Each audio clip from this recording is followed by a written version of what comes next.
up? It's the Haleys back again for another episode of When Marriage and Purpose Collide. What's happening, y'all? I'm looking like I'm driving. Okay, so yeah, we're driving. So I will look like a robot staring into the distance. He's looking like a robot staring into the distance. I am in the passenger seat. Y'all probably like, what's happening? Where y'all going? Where y'all headed? Well, this past weekend, we celebrated my birthday. Woohoo! And so we kind of planned this out. I saw that my favorite comedians, the Unruly Cousins, plus Tahir, were out and about in Oklahoma City. So we were like, you know what? Let's go. So we made a trip. We planned this out. The kids are away, and we shall play. So we did that this weekend. Now we're heading back home to KC. So we decided, you know what? Let's just record this video while we're on the road. We got time. We got some hours before we make it back. Why not? So we're making it back. So hopefully y'all hear us clearly or whatnot and all that jazz. But yeah. So but welcome back to another episode. I am Lucretia Haley, your host, and this is I'm DJ or Daryl. Daryl. And we are a part of When Marriage and Purpose Collide again. The reason why we started these videos or recording this for you all is because we want to encourage singles, dating folks, people that are married, talking about purpose and what that looks like in different seasons of your life in regards to singleness, dating, and when you're married. They're gonna hear clacking. They're gonna hear clacking. I'm gonna pause it. All right, we're back. We had to take a short pause. You might hear slight clicking and clacking, but hopefully it's not a lot of clicking and clacking. Yeah. So anyway, we decided to do a last episode before we revamp and relaunch what we're going to have, which is our podcast. Woohoo! So we have a lot of things in the works as far as what we want to do, but we figure since the year is kind of wrapping up, you know, we're in the fourth quarter season.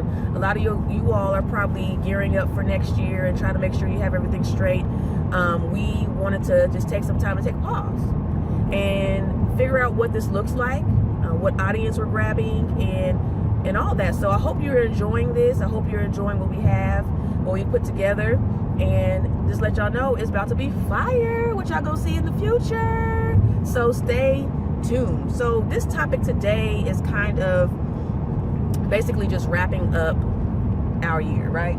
Yeah. Yeah.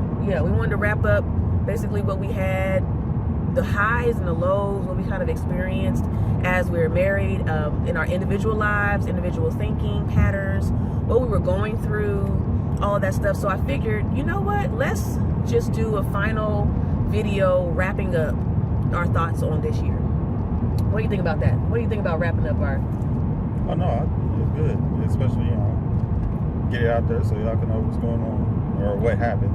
Right. At least. And also, you know, let us discuss things that happened maybe we didn't know of. Yeah. Maybe. I don't know. Yeah.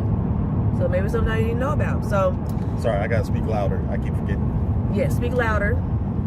Just in case. Just in case y'all can't hear me. Right. So we'll play it back and we'll see. So, oh, my notes moved. So hold on. Okay.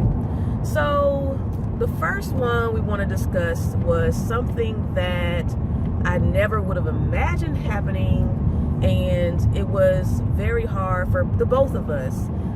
But it struck a chord with me because it was a loss of a family member. And early this year, in June, I would say around June, that is the beeping because this car is very sensitive. Man. So, early this year, we lost one of our loved ones that was very dear to our hearts. My brother-in-law, Rodney Howe, he passed away. And for me, dealing with the situations, you know, with him passing was very hard for our family and very hard for us But as I got to thinking and reflecting, I started thinking about him as a person. So him as a person, how he influenced, my life as a whole. And one of the things that I know for sure, he was a great chef, a great cook. And when I lived together, it was a point in my life where my parents had left from Kansas City to California. And they were like, okay, I was like living with them when they were here. And my sister and, my brother-in-law, Rodney, they had a house. And so I was like, well, where the heck I'm going to stay? If my parents go, where am I going to go? And so it was like to the point to where I stayed with them. And so for this period of time, I felt like I built a close relationship, not only with my sister, but with my brother-in-law. And my brother-in-law was a pinnacle part of my life. We would laugh, joke, have fun. It would be times where, we would, he'd come home from work and we just find something cool and unique to say to one another, inside joke. But most importantly, one of the things that I learned from him is my cooking skills. Like, I was not great at cooking at all, I would say. Like, I would very rarely cook the things that I wanted to, but he helped me dive outside my comfort zone many times to where I would feel comfortable. And he showed me a lot of things. And specifically, he would say to me that I'm preparing you for marriage. Like, this is for your husband, this is what you need to know to cook, and blase. So he would be, beside me while I'm cooking. He'll say, put this in, no salt, put salt, do this, wrap this up, do that. So it was a lot of times where I remember his recipes. I remember what he taught me, what he showed me. And so I feel like going forward, every time that I am cooking or that I'm in the kitchen or whatever, I feel like his voice. I feel like he's talking to me in that moment where he's saying, sis, do this or don't do that. And sometimes I catch myself. I'm like, dang it, why'd I do that? So for both of us, I think this loss meant a lot to us, and it was very hard. What do you have to say? Any words? Yeah, it was just it was hard for me because me and him was in like a kindred spirit kind of thing, like both introverts.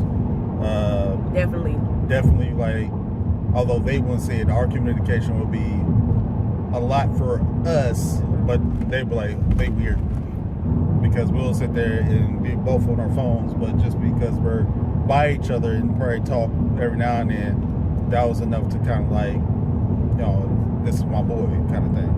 Yeah. So yeah, it definitely hurt. Sometimes I wish I probably did do more, but with time and kids and stuff like that, it was kind of difficult to do that. Plus, us being introverts, it was and like, what it means by that was Rodney was hospitalized for a large majority of his final years, with us basically. Oh yeah, especially so, then, yeah, and so it was hard. And then with COVID and the pandemic and all that happened, like, it was so hard for us to visit because of the restrictions they had. Yeah. And when they finally opened up the restrictions, when they finally lifted a lot of the restrictions, it was a little bit too late for us. It was a point where my parents were in town and they wanted to go see him. But right when they came, he got a little worse, and he had to go be rushed to surgery. And so that was around the final weeks that we had him here. And so it was very, very hard because it wasn't sudden, but it was more of something we were kind of preparing for, but we weren't prepared for it. Nobody prepares for a loss. And so coming into this year, and of course not knowing that you would lose a loved one, but it's something that basically changed the trajectory of our year. It did. It just changed the trajectory of our year. And that can go for probably any of you that are listening who have maybe lost loved ones or had different things happen to where it shifted the whole dynamic of your relationships.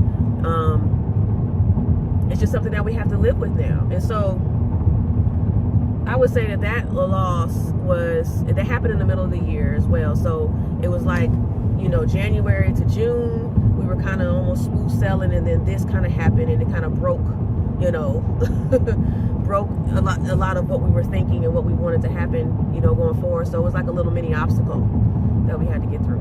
So that was one thing that we wanted to share. So we love you and miss you, Rodney. And Love you, Rodney. yeah, so it's just one of those things that I wanted to make sure to share with y'all, of a point in my life where it was like a low moment, but knowing how he lived his life before he left, and knowing the type of relationships we had with him, it made it feel a lot more better than than anything in the world. Yeah. So the next subject is, I'll let you lead us into that. We're talking about preschool and stuff. How do you want to tell the folks about how we were dealing with the dynamics of preschool? So I know with both of us, education is big. Definitely with Lucretia, education's big. So we just wanted her to make sure she gets the... Talk about who and what. Oh, sorry. We're talking about our daughter, Delia. 3 years old. 3 years old. Very smart, very bright. We're just working on the emotional part. Yeah. And what I mean by that, even when she was a baby toddler, just random crying because she can't get wherever she needs to tell us, that kind of frustration. Regular kid stuff. Right. Just trying to get her to figure out and navigate what those feelings are and stuff like that. So, trying to figure out a pickup point. So basically, I'll help. Cut me off. No, when you say you're trying to figure out a pickup point, okay. I wanted to give a little backstory, then Okay, you go get point. So on to that, when he said the emotional deal, DeLeo has been with a sitter, a family member of ours, doing great, by the way. Doing great. And she has been with them since she was 4 months old. So when I was heading back to work from maternity leave, she has been with them since that long. Since she's 3 years old right now, 3.5 years old. Actually, almost 4, because her birthday's in January. I keep saying 3.5, but her birthday's in January. So basically, she's near 4. And so she's been with them that long. Now they love on her like no end. Teach her things that taught her how to crawl, walk, talk, all the stuff that a parent would adore. Getting 4-course meals. 4-course meals. She all those things that we would want, but we knew that education needed to happen a little bit more. So go ahead. So I think the more difficult part as far as her preschool was finding the preschool. Yeah. Because we're still waiting on one program that's free, but the problem is it's a long list. Yeah. All that good stuff. Before we found the babysitter, there was that one school that we was going to put her in. You talking about babysitting when she was she? Yeah, because remember we didn't know what was going to happen because we was trying to figure her out. And this is before COVID. Right. They wanted was it $400 a week? Something like that. And y'all probably are paying. I mean, that's probably what. Yeah, we would have done it if we had to. Right. But God bless us with good old Miss Kim. Right. And what we did too, we prayed throughout this. I think sometimes people forget that you can go to God for everything that you desire. Everything that you're worried about, you're conflicted about, you're trying to find answers to. We never stop. We never stop praying ever since before we married and while we're married. But we knew that God, can you please help? Because we don't know what we're doing. Can you please show us where it's supposed to go? So right before we signed her up for the school that we were intending, her to go to, my sister called and was like, "Hey, I found somebody." And so I was like, "Oh my gosh!" And it's less than what the normal cost would be for an actual daycare or preschool now, kind of thing, stuff like that. So we've been watching God work through our lives to see how He's been putting in play everything that we've ever asked for is working out, right? So as she's nearing towards preschool, we were like, okay, we got to figure out something. We got to do something. And so we decided to go ahead and Oh, did you want to lead in more into that, or did you? Yeah, I was gonna say that pinnacle point where you see parents crying and stuff like that because they dropping their kid off. I didn't cry, of course, but I cried. She probably did. But you cried on the inside. Yeah, because yeah. Well, the only reason I say that is because it's like I want her to go ahead and go and learn new things and grow, but then at the same time I don't want her to grow up so fast.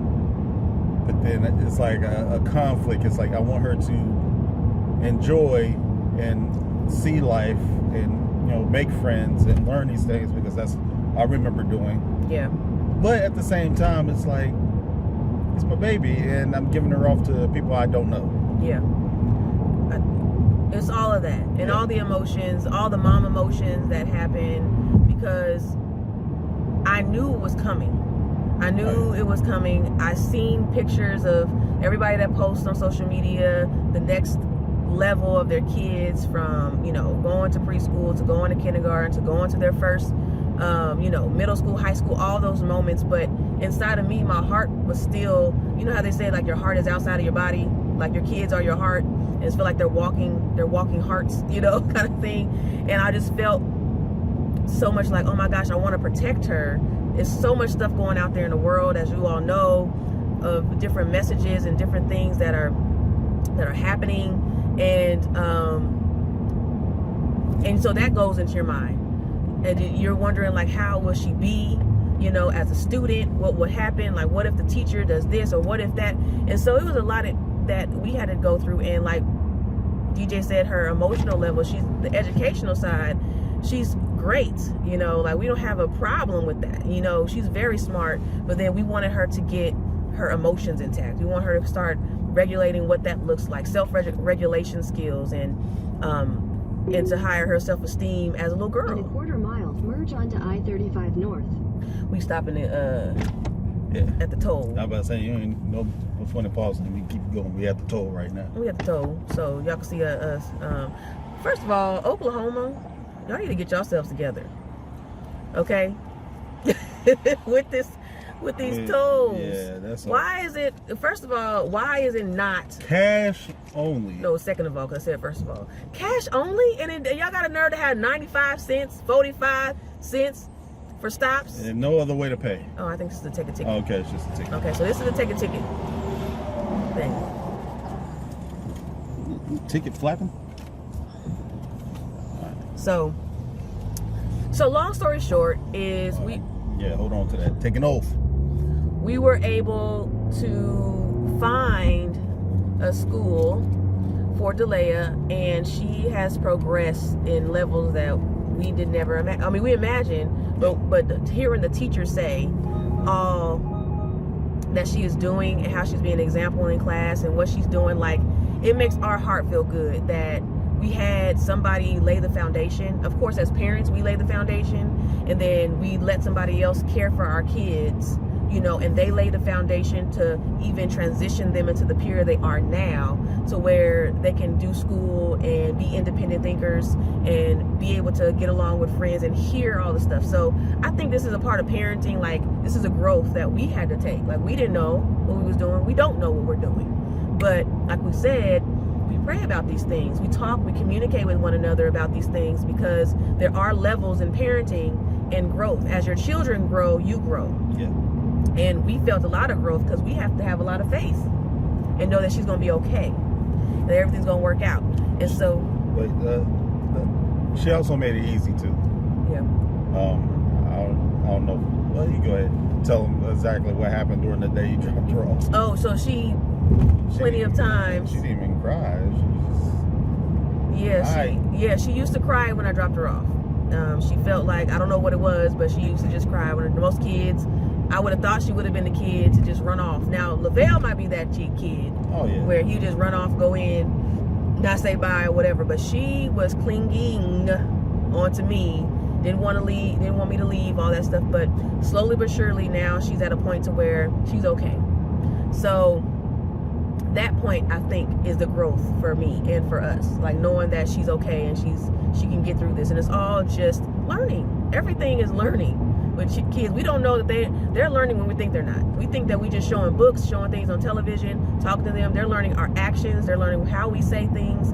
They're learning from just the environment, you know, that they're in and what they're seeing. So it's a lot of that. But we could talk for hours on the layup and our kids. But this is one of it's going to be more moments like this, but this was one of the highest moments, that one of the moments in our year where it was like, man, she's actually going to school, you know. So yeah, a little bumpy. The next thing is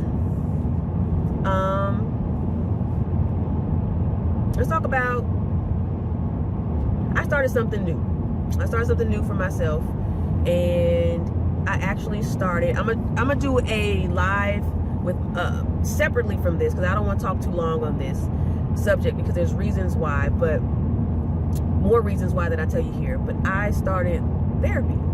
So, and it was a point to where I knew I wanted to go. It was just the breaking point of like when, how, the money behind it, how it's going to work, and the nervousness behind actually doing it. You know, like I've heard stories of people doing it. I've seen TV, movies, and I think we look at those to show us basically what it would actually look like. And sometimes it just don't look like that. You know, it's not like that. But I remember during the pandemic, it was talked about, blackgirlstherapy.com, and I was like, okay, this is crazy. Like I'm keep seeing it, and it was a high amount of black women on social media that I follow, friends, family, all that stuff, that were talking about it. And I was like, this is something for me to do. And so the reasons why I decided to really hone in on it is because I realized that it wasn't so much of people being the problem. It was my viewpoint and my perspective of how I viewed them being the problem. People, things, community, society, America, world stuff, work, life, all that stuff. That I realized that a lot of the times I pushed issues on people and made it their responsibility to help me cope, when I need to have strategies for myself to help me cope with whatever's going on. And so I prayed about it early this year. I knew I was going to do it. I didn't know how I was going to break away. So, but I just wanted to ask you, you know, DJ, how do you feel that I've been going? Like, have you seen a difference or a change? Yeah. Since I went. I know before, I mean, we did talk about it plenty of times where, you know, she got these, you know, emotions about things, and I think the pinnacle point was with Rodney, and that situation is like, I need to talk to somebody. Yeah. Other than me, of course. Right. Because she can talk to me the whole time. Right. And keep that too. Okay. And that's the thing too, that sometimes we feel like, oh, I got somebody to talk to. I could talk to my husband, or I could talk to my friend, and they're not a counselor. They're not a therapist. So they can't tell you what somebody trained and licensed can tell you. Yeah. And so that's what I need to go ahead. Although I'm good at telling her things. Oh, yes. Yeah. He can he give me straight. Yeah, but there's just some things, because maybe I'm going through something, I'm not fully capable of, you know, working out what she got going on, and then if I got something going on, I can't do it at the same time. Right. So no, I definitely see the change as far as how she's able to, you know, navigate through those feelings and come back and talk to me about certain things, and okay, this is what we can, you know, help or work out on. Yeah. And it hasn't been bad, because usually you probably hear like, oh, my wife's going to therapy, and then she comes back and she's bringing up something that is detrimental, and then you know, y'all arguing. It ain't nothing like that. Yeah. It's more as like, okay, this is what, you know, is helping me out. She's gave me basically some homework to do, and it does the way. That's one thing. The way she puts it, she makes it to where it's not work for me to do. Yeah. But it's something I can support. Got you. Yeah, that's she doesn't. Yeah, she doesn't make it where the husband. Okay, well, make sure your husband does this. Mm-hmm. It's more like, hey, she wants me to do this and this and that, but the options there for me to be supportive in that. To step in, whatever it is, and that's how I can say he's been very supportive because supportive day one. Okay, but yeah, it's very supportive because I'll say, oh, I learned this and that, and he'll be like, okay, cool. So what's the next thing? What do you want me to help you with, or what do you want me to do? And he'll come back and be like, so where are you at with this, or what would it look like? You know, one of the things that she showed me was to have my own space, basically, to build my own space, and we're trying to get there. And so we're trying to get there, but he's supporting that, you know, that vision, and he's keeping me accountable. Like, okay, you said that, so when I feel something, you know, or when I feel like I'm, you know, in that deep, dark place, where can I go to? Where can I go to escape? You know, because we all need a safe place, a peaceful place to escape. And so that's my encouragement for any of you. Like I said, I'm gonna do a live or a video discussing more of my reasons why, or why to go, because I've been even getting inbox questions from women who are married now and wanting to know what counseling looks like, and even singles who are wanting to know what premarital counseling and why, and versus therapy. You know, it's essential. And so I'll talk about that. But right now I'm just letting you all know that was a great. All right, I'm back. Yeah, a bump kind of knocked us out. Yeah, a bump kind of knocked us out. So we're gonna try to get this going. I'll do my best to put it all together. But anyway, therapy is essential, and I am very happy that I was able to go through that. That was one of my highlights of my year as well. That helped not only me, but I think me in family, me in my relationships, and me in my friendships. Like, what I saw myself more, and she helped me more. So I'm thankful for that. The next thing that we said was one of the things, or some of the things that we thought was a high of our year, or just something that we've done, was trips. Yeah. Was taking trips. I don't think it's probably been. When was the last time we took a trip? By ourselves? By ourselves, or even married? Yeah, that was Christmas of 2018, I think. Arkansas. That was when we first sorry, got not married. Arkansas. It was for our last anniversary. Was that before or after the Christmas one? Where we at? No, actually, that was our first one. That was our last one. You talking about when we went on a where we actually by ourselves, nobody else, no kids, that was our no parents. second year. Yeah, where we actually because we went to Denver our first year anniversary. Second year we went to not Branson, but the oh yeah, we did do the Ozarks. Okay, Lake of Ozarks. That was great. That was second year. Third year, nothing. Fourth year, nothing.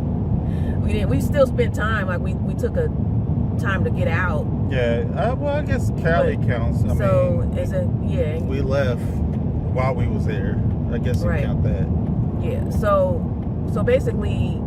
So the last one was the Cali. Well, you're talking about anniversary. I'm talking about trip period, where it was just us leaving. That's what I'm saying. Yeah. So California. Cali was the actual last one that we did. Yeah. Because we went to Cali with the family. Yep. To meet up with her family and not live there, but one day. Right. But yeah. to stay there while we were there. Right. And we just left the kids with them, and it was like we ventured off into we went to Monterey, and so I think that helped because the pandemic. Oh yeah. Especially the pandemic. I think the panorama, all of that was Brian a lot. McKnight. What? Oh, Brian McKnight gonna be performing. On my birthday. Y'all want to go see him January 8th? You want to come back down? No. You want to see I Brian don't know McKnight? where we at. We're just in Kansas. We're by Wichita. I don't know where we at. Yeah, we by Wichita. Oh, okay. Or towards Wichita. So we needed to take a trip period to visit my family in California, but we needed a trip between us that we haven't gotten like for 2 years. It was a time when we just hadn't went away. No. Like we probably would have date nights. That's cool, but we hadn't had that opportunity to actually go away. And so actually driving up And going somewhere was like the highlight of that. And not only for our marriage, it helped, and even having conversations, you know, like deep conversations. Like a lot of the times when we're at home, of course, we have that check-in process where we told you all before, and we'll come out later and talk to you more and even have some materials for you on how to do check-ins with your spouse or if you're dating somebody. But we do that, but of course we got the kids too. Yep. So we have to find time, like really search and scrap for time to try to make sure we do that. But they're very quick, they're very sometimes short, or we don't finish, or we say we got to come back to. But when we have trips like this, like even the trip we did now, we're able to like talk about business goals. You know, each of us have businesses that we're doing. So now outside of work, right? Hopefully it'll be my full time. Praise the Lord. It'll be praise the Lord. Come on now. So well, I'll be owning and operating my own venture. Yep. But I'll be a house husband. hey, I'm all for it. That's another topic. I know. But anyway, so but we're talking and we're building our lives, and so we need time. So why not use the free time that we got? You know, 2 for 1 special. We're riding home and we're riding in the car talking about life. So I think that was helpful for us to do that as well. And then you went to Memphis. Yeah, that was unexpected, interesting, and good and bad at the same time. But you should talk about just seeing your mom. Not the situation around No, yeah, it. don't talk about the situation wrapped around it. I mean, you could say briefly, but Well, there was a situation around it that caused me to go see my mom, who I ain't seen in like a decade. yeah. But it was good to see her, talk to her. I keep repeating it, but it's gonna be one of them things that's gonna stay in my mind for a while. Yeah. Where she literally talked to me all the way in my sleep, through my sleep, until I woke up. Now she been in the same spot. Like, she was so excited to see me and talk to me. She stayed up. And that's not normal. Right. What was you about to say? I was about to say, you and your mom, like, we see the where you get a lot of stuff from your dad. Yeah. But then when you were able to talk about what she talked about with you there, showed you all the stuff, because he's into Japan culture, and there's a reason why. There's a backstory. We'll probably talk about it later. But she got a whole room dedicated to everything. Japanese antiques and everything, stuff and swords, and I was like, this is wonderful. Yeah, so like it was that, and I was like, oh my gosh, this is DJ. Yeah. Like, right, I saw that, and so well, let's see. The only reason that she's saying she saw it is because our basement had a whole issue. Yeah. I basically redesigned the basement to be Japanese themed. And of course she already knew I like Japanese, but she was like, oh, okay. But after seeing my mom's room, now she understands that's where he's getting this from. Mm-hmm. Okay.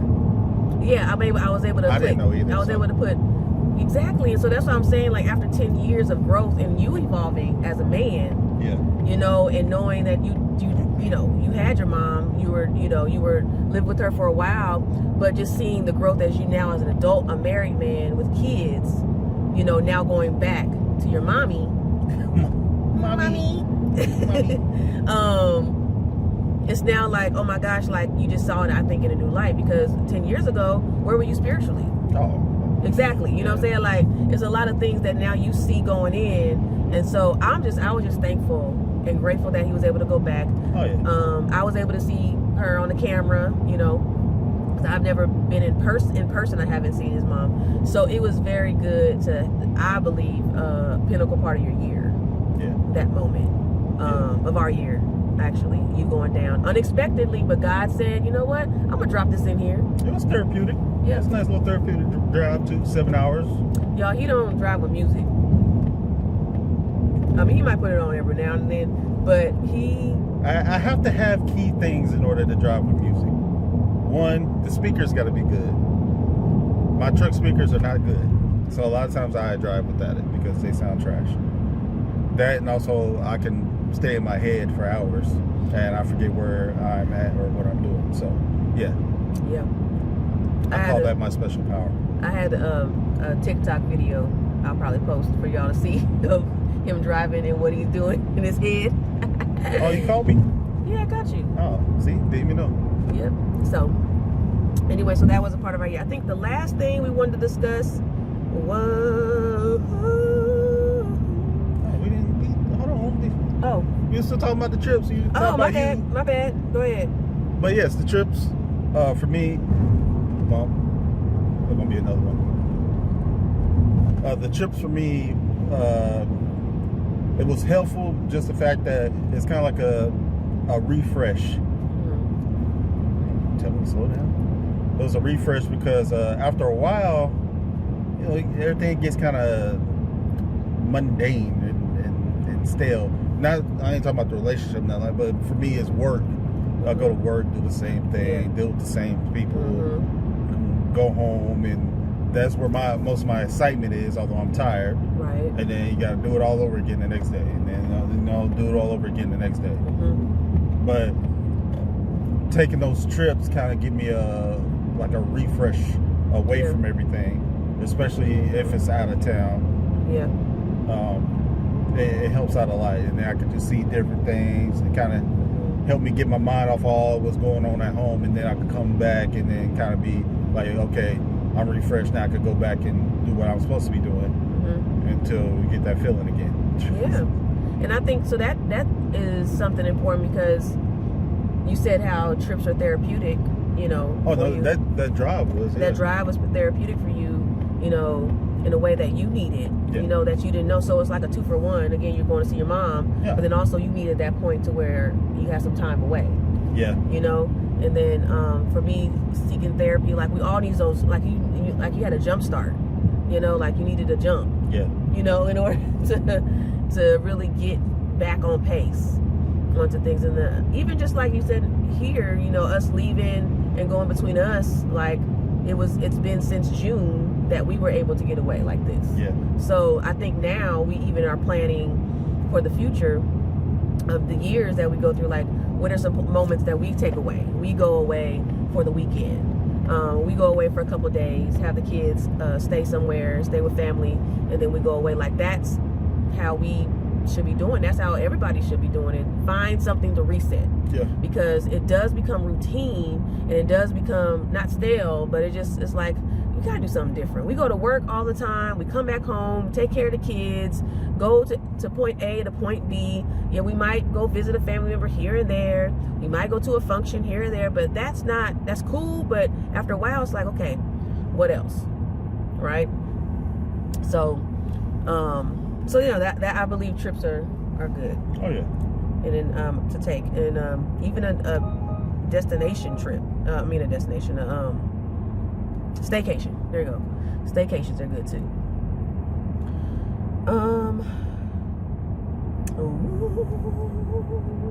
Well, we kind of talked about it already. The other thing is just celebrating me, my birthday, like, and that's a part of the whole therapy thing. So to wrap that part up is she showed me a lot of what it meant to try to focus on me again, and I talked about this in the email that I put out to my subscribers. So again, if y'all not subscribed to me, Crespeakslife, www.crespeakslife.com, you can get my emails that I'll be talking about my personal life. I'll be letting y'all see stuff that I don't be showing or hearing on social media. So go on there and add your email and join my email list. Come on, we friends, we family.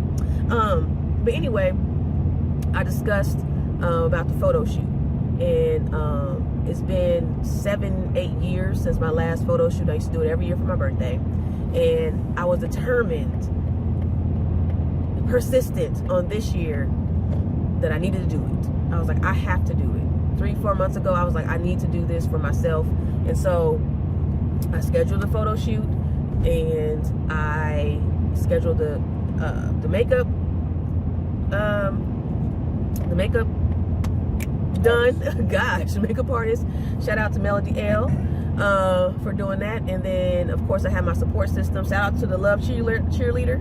The Love Cheerleader for helping me out with my fashion advice and being my hype woman. But they were able to help me in this process, you know, to really love me all over again. got my hair done, all that stuff. And so I felt great. I felt good. It was freeing. It was like I was lifting burdens off. It just, even though it was like, man, it's just another point in my life. So I'm coming to the point that I need to start doing whatever it is. How do I celebrate me more? You know, how do I do that for me so that I'm always doing for other people? What does it look like for me to just go back to myself? How do I spend time with myself? How do I love me more? You know, because before I got married, I used to, I did salsa dancing lessons. I hung out with friends. I found stuff in my life to make me happy before I had anybody make me happy again. And I think what happens is when you go into marriage, you go with the kids, it becomes like we talk about a routine, and then you forget. You just forget, that's all. But this is my reminder to anybody listening, don't lose yourself. Do not lose yourself in the process of you walking in your purpose. Because yes, you might see me doing everything, posting pictures, you know, got family, got the life, got the business, the books, you know, all that stuff. But again, I needed a jump start for me. Like, what did I look like? What's my identity? So I found a girl, guy, if you looking. I did that. So that's the new me. And so lastly, this is something because DJ didn't know I put that in here. But one more thing that I wanted to say, I want to thank you, babe, for your support in my dreams and my goals. Like, I share everything with him in regards to what I'm thinking and what I want to do. And then he comes out and he's like, okay, all right, I got you. You know, from the website to thinking about my business to even doing this podcast. Like, he has grown greatly in that to where I can see him more comfortable behind the camera. Yeah, because I'm not a talkative person. Yeah, not talking to person. But when I said, hey, babe, you know, when you think about marriage, again, this is why we're doing this. We're colliding, you know, things. And so sometimes there's push there that is needed for both parties, you know. And for me, walking in my purpose, I was able to say, hey, this is going to be our next ministry. And we built a mission statement together when we got married about what it looked like for us to share our story and our testimony to other people, other couples, the world. So in that, let's start this. Let's do this. You know, let's find a way that we can tell, we can be that voice for other people who are not hearing a lot about what it means right now. So I just want to thank you, babe, for always being supportive, always being there for me, and for your growth throughout this year. And I've seen a lot of growth in you and with all that you've done for me. Well, thank you. No problem. No problem. I'm always here to be thanked. I don't know what else to say. Okay. Anyway, thank y'all so much for tuning in to When Marriage and Purpose Collide. Again, this is our last video of 21. Y'all see us back in 22. Let us know what you think. Comment below. Talk about any subject that resonated with you, whatever you liked, whatever. Let us know. We want to hear from you. And as always, continue to follow Crespeakslife. You can follow me on Instagram or Facebook. And to get more information about when we're launching everything, subscribe to Crespeakslife because you'll hear more about it. I love y'all. Y'all be safe. Y'all be good. Have a blessed day. All right. Peace.